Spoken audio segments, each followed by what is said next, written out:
Sziasztok! Ebben a videóban képességvizsga teszteket fogunk oldani. Az első feladatban ki kell számítani ennek a szorzatnak az értékét. Na most 2 a harmadikon, az ugye egyenlő 8-szal, 3 a másodikon, ez 3x3, vagyis 9-el egyenlő, és 5 az elsőn, az pedig 5-tel saját magával. Ha ezeket a számokat összeszorozzuk, azaz 8x9x5-öt, akkor 72x5-öt kapunk, mert ugye 8x9 az 72, és a 72-t, ha 5-tel megszorozzuk, az eredmény 360. Tehát a helyes válasz a C. A második feladatban egy műveletsor eredményét kell megtalálnunk. Ezt többféleképpen meg lehet oldani. Az első módszer az az, hogy a szorzásokat elvégezzük, majd az összeadást és a kivonást a végén.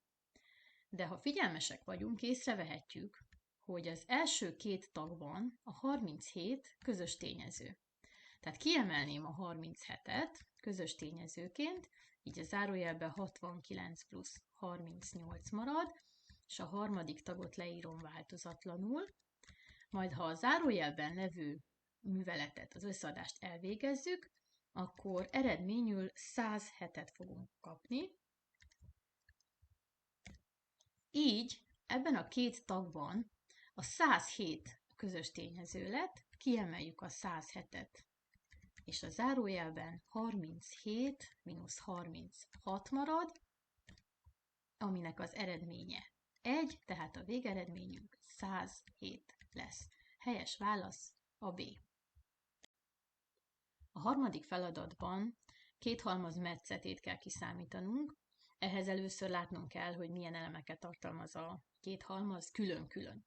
Látható, hogy az A halmazban természetes számok vannak, olyan természetes számok, amik 2-től szigorúan nagyobbak, de 6-nál kisebbek vagy vele egyenlők. Így meg tudjuk adni a halmazt elemei felsorolásával, tehát természetes számok is nagyobbak, mint 2, az azt jelenti, hogy a 2-est már nem kell odaírjam, tehát 3, 4, 5, és a 6-ost is ideírhatom, mivel láthatjuk, hogy az x az kisebb, mint a 6, de lehet vele egyenlő is. Hasonlóan nézzük meg, hogy a B halmazban milyen elemek vannak. A B halmazban egész számok vannak, amelyeknek az abszolút értéke 4-től kisebb vagy vele egyenlő. Ez azt jelenti, hogy azok a számok, amelyeknek az abszolút értéke kisebb vagy egyenlő, mint 4, azok a számok -4 és 4 között helyezkednek el. Azaz, beletartozik a -4, -3, -2, -1, 0, 1, 2, 3 és a 4 is. A két halmaz metszetét úgy kapom meg, hogy a közös elemeket felsorolom. A közös elem a 3, látható, hogy mind a kettőben benne van, illetve a 4, ami mind a két halmazban benne van, tehát a helyes válasz ebben az esetben a D lesz. A negyedik feladatban az A plusz 3B értékét kell kiszámítanunk, tudva azt, hogy a C értéke 4, és megvan adva a 3 ismeretlen között egy összefüggés. Az 5A plusz 15B-nél megfigyelhető, hogy közös tényezőként 5-öt ki tudok emelni, így a zárójelben épp az jelenik meg, amit nekünk ki kell számítanunk. A C helyett pedig be tudok írni 4-et, mivel ez meg van itt adva, majd rendezem az egyenletemet. A 2x4 az ugye 8, 48-ból kivonom a 8-at, és így 40-et kapok, majd végigosztok 5-tel, és így megkapom az A plusz 3B értékét. 45 5-tel az 8, így látható, hogy a helyes válasz a C.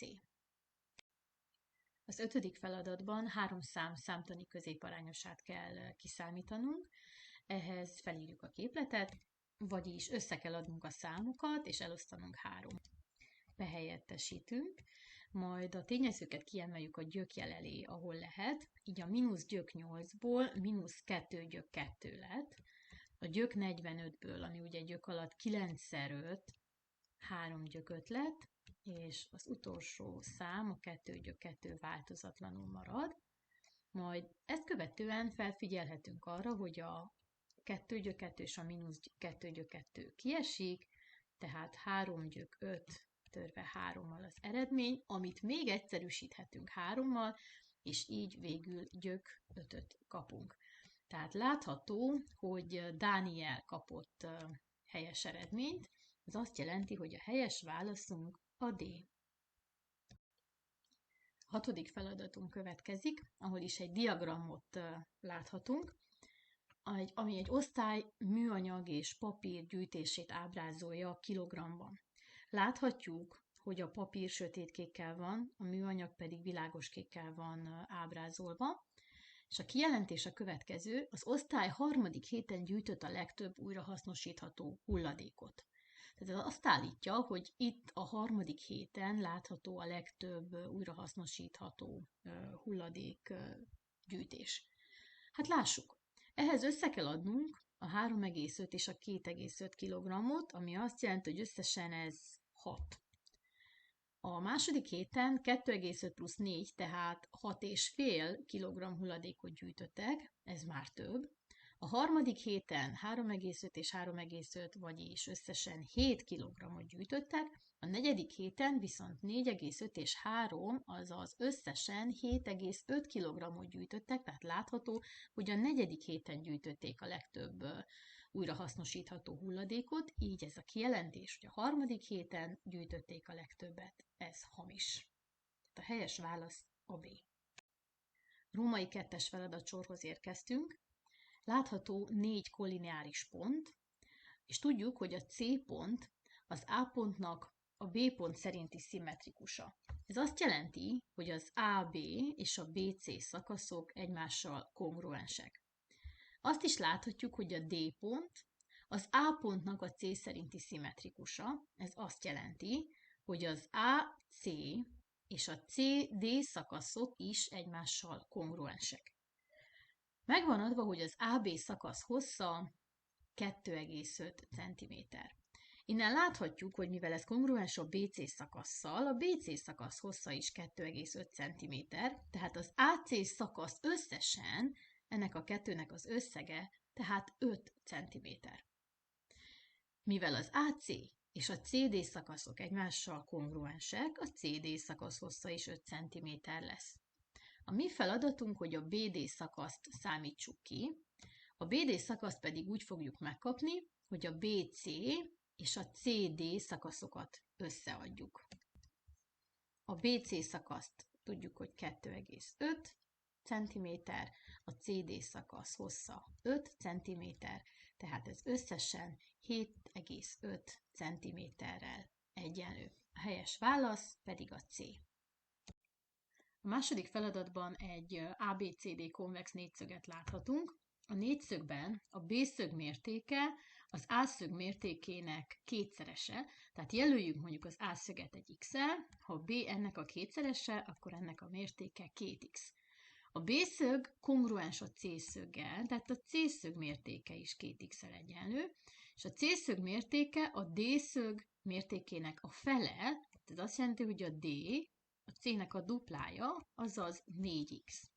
Felírható egy összefüggés, miszerint a négyszög szögei mértékének összege, a konvex négyszög szögei mértékének összege 360 fok. Így ez összesen 9x-et ad, tehát 9x az 360 fok, és ha elosztjuk az egyenletünket 9-el, akkor azt kapjuk, hogy az x értéke 40 fok. Mivel az x-el jelöltem az A-szög mértékét, így az A-szög mértéke 40 fok, tehát a helyes válasz a B. Harmadik feladat következik. Látható egy ABC A-ban derékszögű háromszög, a C-szög mértéke 30 fok, és a BD az a B-szög szögfelezője, tehát látható, hogy az ABD szög és a DBC szög kongruensek. Na most mivel a háromszögünk derékszögű, és van egy 30 fokos szöge, így az ABC szög mértéke 60 fokos kell legyen. Mivel ez szögfelező, ez a szögfelező ezt a 60 fokos szöget két 30 fokos szögre bontja. Így láthatjuk a BDC háromszöget, hogy ez a háromszög két 30 fokos szöggel rendelkezik. Ez azt jelenti, hogy egyenlő szárú, mivel a DC szakasz hossza meg volt adva, hogy 8 cm, így láthatjuk, hogy a BD szakasz hossza is 8 cm lesz. Térjünk rá a BAD háromszögre. Ez a háromszög is derékszögű, és van egy 30 fokos szöge. Ez azt jelenti, hogy a 30 fokos szöggel szemben fekvő befogó, tehát az AD, az az átfogó fele. Mivel az átfogó hossza ebben a háromszögben 8 cm, így a 30 fokos szöggel szemközti befogó, tehát az AD hossza 4 cm lesz. Amit meg kell határoznunk, az az A pont távolsága a BC egyenesig. Ez azt jelenti, hogy az A pontból merőlegest húzunk a BC-re, és ennek a merőlegesnek a talppontját jelöljük mondjuk E-vel. Így keletkezett egy AEC derékszögű háromszögünk, amiben ismét van egy 30 fokos szög. Ez azt jelenti, hogy a 30 fokos szöggel szemben levő befogó, tehát az AE hossza, az az átfogó hosszának a fele, ebben a háromszögben az átfogó az AC, aminek a hossza 12 cm, mert ugye 4 és 8 cm-ből tevődik össze, tehát ennek a fele 6 cm kell legyen. Úgyhogy az A pont távolsága a BC egyenestől 6 cm, helyes válasz pedig a C. Negyedik feladatunk következik, ahol egy egyenlő szárú trapézt láthatunk, tehát az AD és a CB oldalak egyenlőek. A trapézban egy D-szög van megadva, ami 135 fokos. Ebből mi rögtön ki tudjuk számítani, hogy az A-szög mértéke 180-135, tehát 45 fokos lesz. Mivel a trapéz egyenlő szárú, így az alapon fekvő szögek kongruensek, tehát a B-szög is 45 fokos lesz. És nézzük meg a CLB háromszöget jobban. Ez a háromszög egy derékszögű háromszög, és van egy 45 fokos szöge. Ez azt jelenti, hogy a C-szög mértéke is 45 fok. Vagyis ez a CLB háromszög egyenlő szárú. Mivel meg volt adva, hogy a CE 6 cm, így az EB hossza is 6 cm lesz. Meghúztuk a D-ből a magasságot, ennek a talpontját jelöljük F-fel. Itt keletkezett egy DAF derékszögű háromszögünk, amiben ismét van egy 45 fokos szög, tehát ez azt jelenti, hogy az ADF mértéke is 45 fok, tehát ez a háromszög is egyenlő szárú háromszög, és mivel a CDFE egy téglalap, és tudjuk, hogy a CE 6 cm, így a szemközti oldal hossza is 6 cm lesz, viszont akkor az AF hossza is 6 cm lesz. De mivel a DCEF egy téglalap, a DC hossza, ami ugye megvan adva, hogy 4 cm, ugyanannyi kell legyen, mint az FE hossza, ami ugyancsak 4 cm. Így minden adatunk megvan ahhoz, hogy kiszámítsuk a trapéz területét, ismerjük a kisalap hosszát, a kisalap hossza 4 cm, ismerjük a nagyalap hosszát, ami 16 cm, és ismerjük a trapéz magasságát, aminek a hossza 6 cm. És a trapéz terület képletét felírva, kisalap plusz nagyalapszor magasság per 2, és behelyettesítve azt kapjuk, hogy 20 szorozva 6 törve 2-vel, egyszerűsítünk 2-vel, és 10x6, vagyis az eredmény 60 négyzetcentiméter. Tehát a helyes válasz a D. 5. feladatunk következik. Az O középpontú és R sugarú kör A és B pontját összekötő húr hossza 8 cm, és a kisebbik körív mértéke 90 fok. Szükségünk van az O pont távolságára az AB húrtól. Húzzuk ezt a távolságot meg. Jelöljük ennek a talppontját C-vel, és húzzuk meg az OA, illetve OB sugarakat is. Mivel tudjuk, hogy az AB kisebbik körív mértéke 90 fok, ehhez a körívhez tartozik egy középponti szög, mégpedig az AOB középponti szög. Az AOB háromszögben az AO és a BO sugarak, tehát ez a háromszög egyenlő szárú, így az OC magasság egyben szögfelező is, vagyis az azt jelenti, hogy ezt a 90 fokos szöget két 45 fokos szögre pontotta, de mivel a COB háromszögben egy 90 fokos és egy 45 fokos szögünk van, ezért a B szög mértéke is 45 fok, ugyanígy az ACO háromszögben van egy 90 és egy 45 fokos szögünk, az A szög mértéke is 45 fok lett. Tehát mindkét háromszög egyenlő szárú derékszögű háromszög. Mivel az AB húr hossza 8 cm, és ez az AOB háromszög egy egyenlő szárú háromszög, ez az OC szögfelező egyben, magasság is, és oldalfelező is, illetve oldalfelező merőleges is. Ez azt jelenti, hogy az AC és a CB szakaszok hossza 4-4 cm. Amint az előbb említettük, ez a két kicsi háromszög, az ACO háromszög is és a BCO háromszögök is egyenlő szárúak és derékszögűek, ezért a BC és a CO hossza egyenlő, tehát a CO is 4 cm. És meg is kaptuk az O pont távolságát az AB húrtól, tehát a helyes válasz a C. Elérkeztünk a 6. feladathoz, ahol is egy hűtőláda vázlata látható, amelynek 1,2 méter a hosszúsága, 0,6 méter a szélessége és 0,8 méter a magassága. Ha kiszámítjuk ennek a hűtőládának a térfogatát, akkor 1,2-t meg kell szoroznunk a 0,6-tal, illetve a 0,8-del, és ennek az eredménye 0,576 ezred. Ennyi köbméter a térfogata ennek a hűtőládának. És ebben a hűtőládában 20 cm oldalhosszúságú, kocka alakú fajlaltos dobozokat szeretnénk betenni.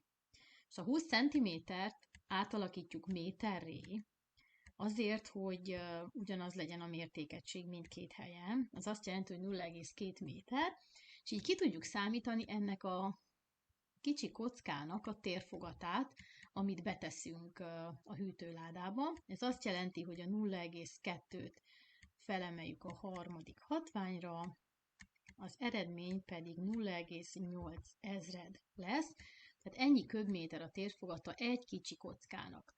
Ahhoz, hogy megtudjuk, hogy hány dobozt helyezhetünk be maximálisan ezekből a kicsi kockákból a hűtőládába, ezért a 0,576 ezredet el kell osztanunk a 0,8 ezreddel. És ha az osztást elvégezzük, akkor 72-t kapunk. Ne feledjük el, tizedes törttel csak úgy oszthatunk, hogy a tizedes veszőt addig költöztetjük jobbra, az osztandóban és az osztóban is, amíg az osztó egy természetes szám nem lesz. Így az eredmény 72, ez azt jelenti, hogy 72 darab vagyis dobozt tudunk behelyezni. Elérkeztünk a római 3-as feladatsor első feladatához, amikor is egy osztálytanulóit 2-esével, illetve 3-asával ültetünk padokba, és különböző eseteket kapunk. Ajánlom figyelmetekbe a feladat vázlatos elkészítését, mivel sokkal átláthatóbb így a feladat is. Kérdés, hogy lehet az osztályban 13 pad? Na most, ha 13 pad van az osztályban, egy padban nem ül senki, és egy padban egy gyerek ül, akkor 13 mínusz 2 padban ül 2 gyerek. Plusz még van egy gyerek, aki egyedül ül. És ez ugyanannyi kell legyen, mint a második esetben, ahogy látható, a tanulók száma, vagyis ha P darab padunk van, azt jelenti, hogy 13 darab padunk van, és 5 pad üres, akkor 13 mínusz 5 padban mindegyikben 3 gyerek ül, így ezt megszorozzuk 3-mal, és a kérdés, hogy vajon ez a 2 egyenlő-e. Elvégezzük mindkét oldalon a műveletek. 2x11 az 22, meg 1 az 23, és azt kapjuk, hogy az egyenlő 3x8-al, ami 24, vagyis hamis. Ez azt jelenti, hogy nem lehet 13 pad az osztályban. Nézzük a B alpontot. A B alpontban is segítségünkre fog válni az előbb elkészített vázlat, ugyanis ha P-vel jelöljük a padok számát, és T-vel jelöljük a tanulók számát, akkor felírhatunk a két esetre két egyenletet. Az előzőekhez hasonlóan. Ha P darab padunk van, és egy padban nem ül senki, illetve egyikben egy darab tanuló ül, akkor P-2 jelenti azon padok számát, ahol a tanulók kettesével ülnek, így, hogyha megszorzom a P-2-t 2-vel, és hozzáadok egyet, azt az egy tanulót, aki egyedül ül, megkapom a tanulók számát. Teljesen hasonlóan járunk el a másik esetben, ahol is, ha P-vel jelölöm a padok számát, és 5 pad üres, akkor P-5 jelenti azon padok számát, ahol a 3 tanuló ül. És így is a tanulók számát fogjuk megkapni. Ez egy egyenletrendszer, amit meg kell oldanunk, mondjuk behelyettesítés módszerét alkalmazva. Ehhez az egyenlethez jutottunk, ahol elvégezzük a műveleteket, beszorozzuk az zárójelet 2-vel, illetve 3-mal, majd rendezzük az egyenletet, és megkapjuk, hogy 12 pad van.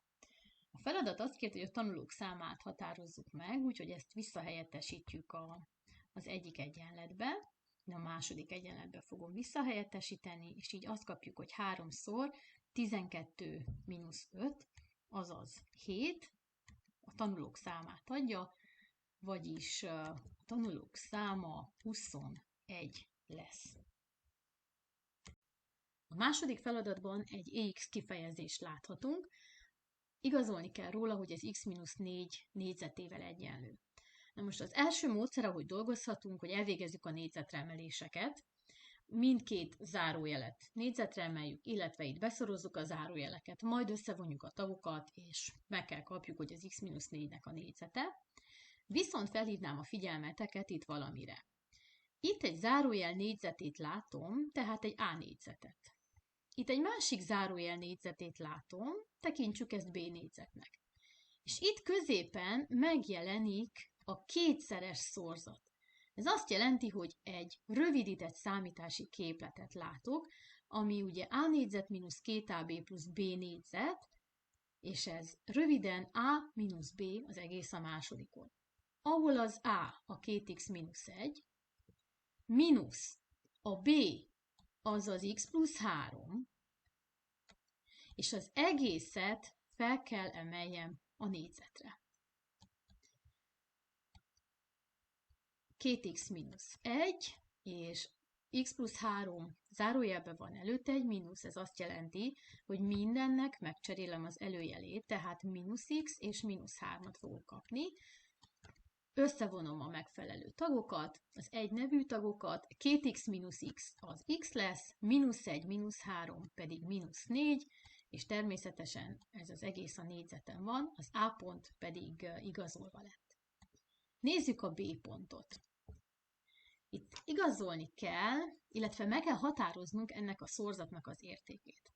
Na most első ránézésre behelyettesítési értékeket látok, viszont 100 darabot ezekből.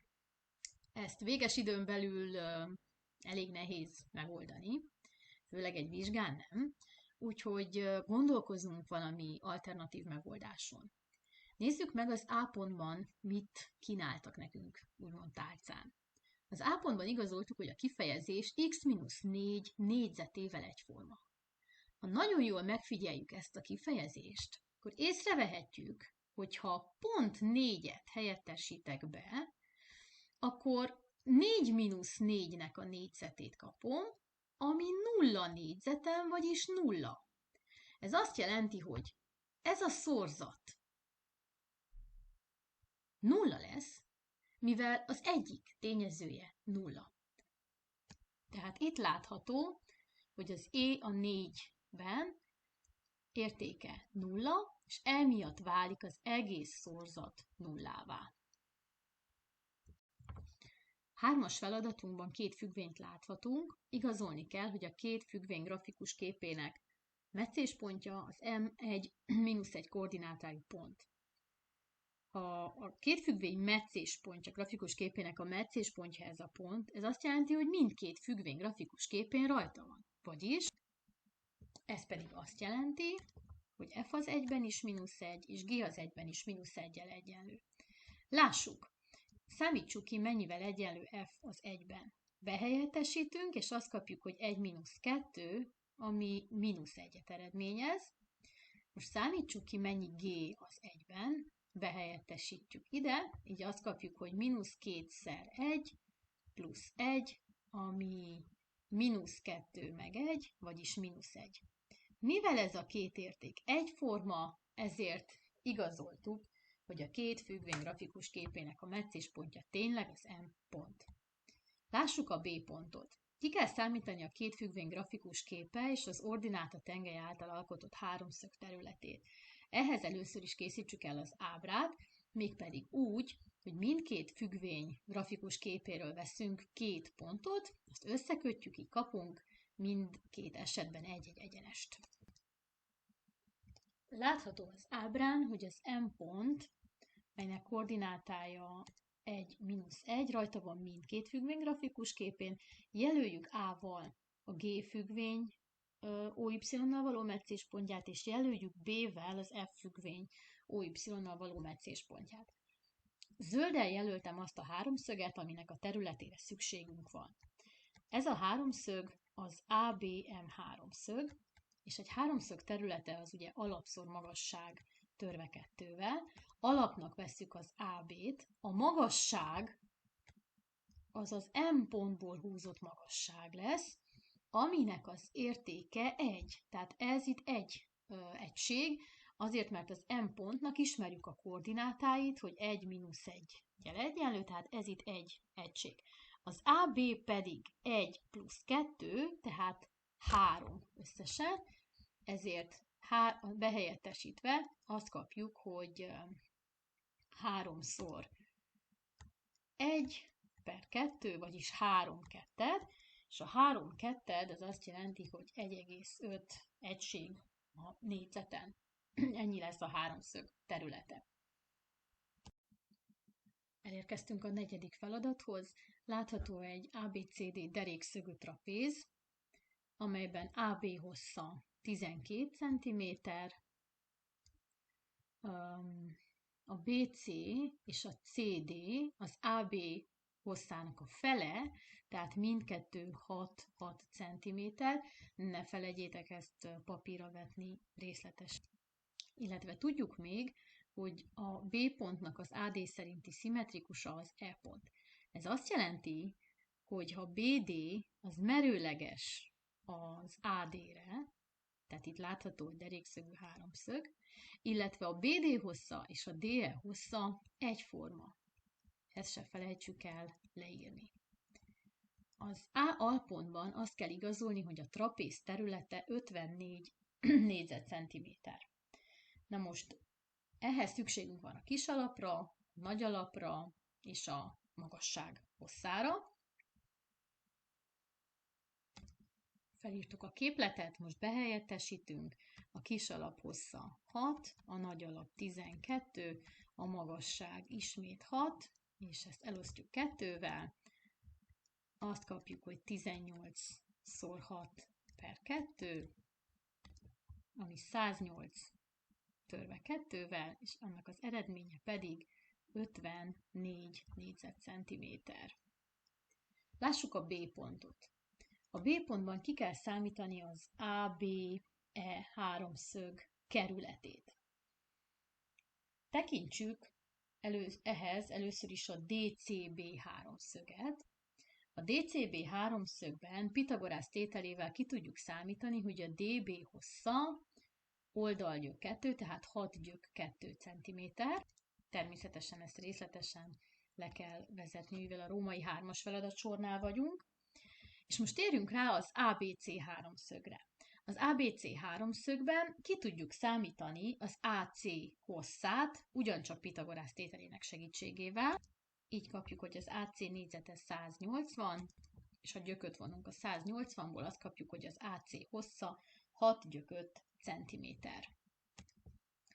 Továbbá, mivel a trapéz AB és CD oldala párhuzamosak, ezért megfigyelhetjük, hogy ez a két zöld háromszög egymással hasonló.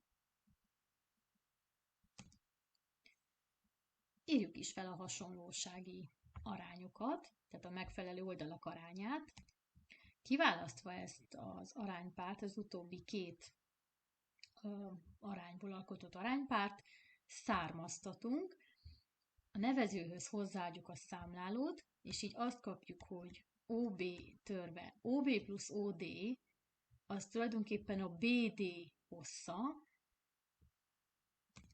amit már kiszámítottunk, hogy 6 gyök 2-vel egyenlő, és ez ugyanannyi, mint az AB, ami 12 törve, AB plusz CD, az 12 plusz 6, vagyis 18. Innen az OB-t ki tudjuk számítani. Egyszerűsítünk, egyszer 6-tal, majd 3-mal, és az eredmény az lesz, hogy 4 gyök 2. Tehát 4 gyök 2 cm az OB. Rögtön ki tudjuk számítani az OD hosszát, amit megkapunk, hogyha az illetve a BD-ből, azaz a 6 gyök 2-ből kivonjuk a 4 gyök 2-t, tehát az OD hossza 2 gyök 2 cm lesz. Az EB hosszát is ki tudjuk már számítani, mivel ezt tudjuk, hogy kétszerese a DB-nek. A DB-ről kiszámítottuk, hogy ennek a hossza 6 gyök 2, kétszer 6 gyök 2, megkapjuk, hogy 12 gyök 2 cm az EB hossza. Amit még megfigyelhetünk, hogy az ABE háromszögben az AD ez nem csak magasság, hanem oldalfelező és oldalfelező merőleges is, ezért ez a háromszög egyenlő szárú, tehát az AB hossza és az AE hossza ugyanannyi, tehát az AE is 12 cm-rel egyenlő. Így már ki tudjuk számítani a kerületét az ABE háromszög. Majd behelyettesítünk, és azt kapjuk, hogy AB 12, az EA is 12, azaz összesen 24 plusz a BE hossza pedig 12 gyök 2 cm. Az 5. feladatban egy ABC egyenlő szárú háromszöget látunk. Látható, hogy az AB és az AC oldalak egyformák, mindkét oldal 13-13 cm hosszúságú. A BC oldalról tudjuk, hogy 10 cm, illetve a DC és a BD oldalak aránya 1/3. Valamint azt is tudjuk, hogy a CE és az AB párhuzamos egyenesek. Az A alpontban meg kell határozni az ECD, illetve az ACD háromszögek területeinek arányát. Először is húzzuk meg az ABC háromszögben a magasságot. A magasság talpontját jelöljük M-mel, és induljunk ki abból az összefüggésből, hogy a DC és BD oldalak aránya 1/3. Mivel a DC az az ACD háromszög egyik oldala, a BD pedig az ABD háromszög egyik oldala, így ennek a két háromszögnek a területének az aránya ugyancsak 1/3 lesz. Ebből pedig az következik, hogy az ABD háromszög területe 3-szor annyi, mint az ADC háromszög területe. A másik dolog, amit észrevehetünk, kiindulva abból az összefüggésből, hogy a CE párhuzamos az AB-vel, és tekintve a BC-t szelőnek, Kongruens belső váltószögek keletkeznek, mégpedig az ABC szög és a BCE szög lesz kongruens.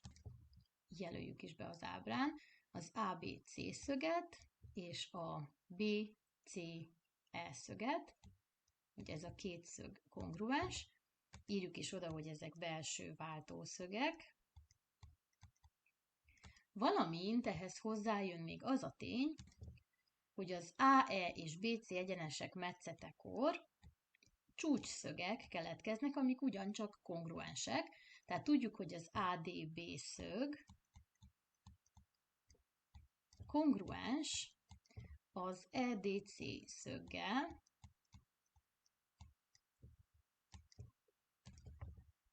ebből a kettőből pedig az következik, hogy az ABD háromszög és az ECD háromszög hasonlóak.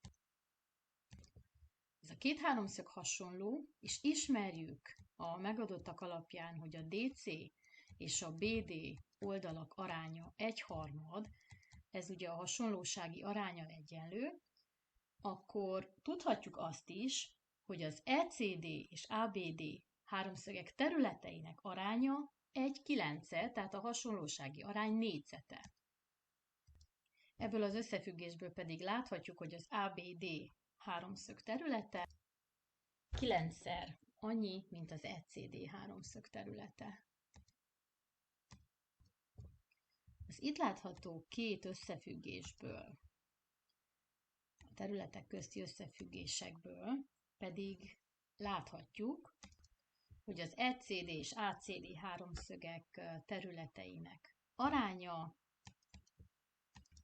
3/9, amit ha egyszerűsítünk, 1/3 kapunk. Lássuk a B pontot. Igazolni kell, hogy a D pont távolsága az AB egyenestől kisebb, mint 4/3 cm. Meghúztuk ezt a távolságot, ugye merőlegest jelent, a D pontból merőlegest húztunk az AB-re, és ennek a talpontját jelöltük N-nel. Tehát a keresett távolság az a DN szakasz hossza. Ahhoz, hogy ezt kiszámítsuk, az ABD háromszög területét fogjuk felírni kétféleképpen, és ugye ez a DN az egyik magasság, számoljuk a területeket. Na de ehhez szükségünk van a BD alapra és az AM magasságra is. Eredetileg az ABC háromszög egy egyenlő szárú háromszög volt, ahol az AM magasság, a magasság egyben oldalfelező is, így tudjuk, hogy a BM hossza ugyanannyi, mint az MC hossza, tehát 5 cm. És az ABC háromszögben, illetve az ABM háromszögben az AM-et ki tudjuk fejezni Pitagorász tételének segítségével. Így kapjuk, hogy az AM hossza 12 cm lesz. Lássuk a BD hosszát. Tudjuk, hogy a BD hossza 3/4 a BC-nek, így behelyettesítve azt kapjuk, hogy a BD az egyenlő 3/4-szer 10, egyszerűsítve 30 negyedet, illetve 15 kettedet kapunk. Most kiszámoljuk a területet, illetve felírjuk az ABD háromszög területét, BD alap és AM magasság segítségével. Behelyettesítünk, egyszerűsíthetünk, és eredményül 45 négyzetcentimétert kapunk. Most következik az a lépés, amikor ugyanennek a háromszögnek, az ABD háromszögnek a területét fogjuk felírni, csak az AB alap és a DN magasság segítségével. Behelyettesítünk ebbe az összefüggésbe, majd innen kifejezzük a DN értékét, és láthatjuk, hogy ez 90/13 egyenlő. Azt kell igazolnunk, hogy ez kisebb, mint 4/3 cm. Ahhoz, hogy ezt a két számot összehasonlítsuk, mindkettőt gyökjel alá írjuk fel, egyetlen gyökjel alá. A 90/13 felírhatjuk, mint gyök alatt 8100 törve 169-el. Ezt úgy kaptuk meg, hogy a 90-et is négyzetre emeltük, a 13-at is négyzetre emeltük, és egyetlen gyök alá írtuk. Ez viszont megközelítőleg gyökjel alatt 47,9. Ami biztosan kisebb, mint gyökjel alatt 48, és a gyök 48-ról tudjuk, hogy az 4 gyök 3-mal egyenlő. Tehát igazoltuk, hogy ez a távolság kisebb, mint 4 gyök 3 centiméter. Elérkeztünk a 6. feladatunkhoz, ahol is láthatunk egy szabályos 4 oldalú gólát, amelyben a VA és a VC oldalélek 90 fokos szöget zárnak be, tehát ez a háromszög egy derékszögű háromszög. Ki is rajzoltam ide azt a VAC háromszöget. Látható, hogy derékszögű, a VO pedig nem csak a gúla magassága, hanem a VAC háromszög magassága is. Ez azt jelenti, hogy ez az O pont az AC szakaszt két egyenlő részre osztja. Ha megnézzük az eredeti ábránkat, az AC az az alap átlója. Mivel az alap egy négyzet, és a négyzet oldala megvan adva, hogy 10 cm, így az átlója 10-2 cm lesz. Mivel az O pont elfelezi az AC oldalt, ezért az AO és az OC oldalak hossza 5-2 cm. Ha megfigyeljük a VOC háromszöget, ez a háromszög derékszögű, és van egy 45 fokos szöge, ez azt jelenti, hogy egyenlő szárú is, tehát a VO is 5-2 hosszúságú. Tehát meghatároztuk, hogy a gúla magassága 5-2 cm. Húzzuk meg a VM apotémát, a gúla apotémáját. Ugye az M pont a BC felezőpontja, az OM-ről tudjuk, hogy az az AB fele, vagyis 5 cm. A gúla magasságát is ismerjük, tehát a VM apotémát ki tudjuk számítani Pitagorasz tételének segítségével, ebből a zöld VOM háromszögből. Így kapjuk, hogy a VM hossza, tehát a gúla apotémája 5-3 cm. Lássuk az oldal felszínképletét. Ez ugye 4-szer területe a VBC háromszögnek. Behelyettesítünk. A VBC háromszög területét megkapjuk, hogyha a BC-t megszorozzuk a gúla apotémájával, a VM-mel, és elosztjuk ezt 2-vel. Elvégezve a megfelelő műveleteket, megkapjuk, hogy a gúla oldalfelszíne 100-3 négyzetcentiméter.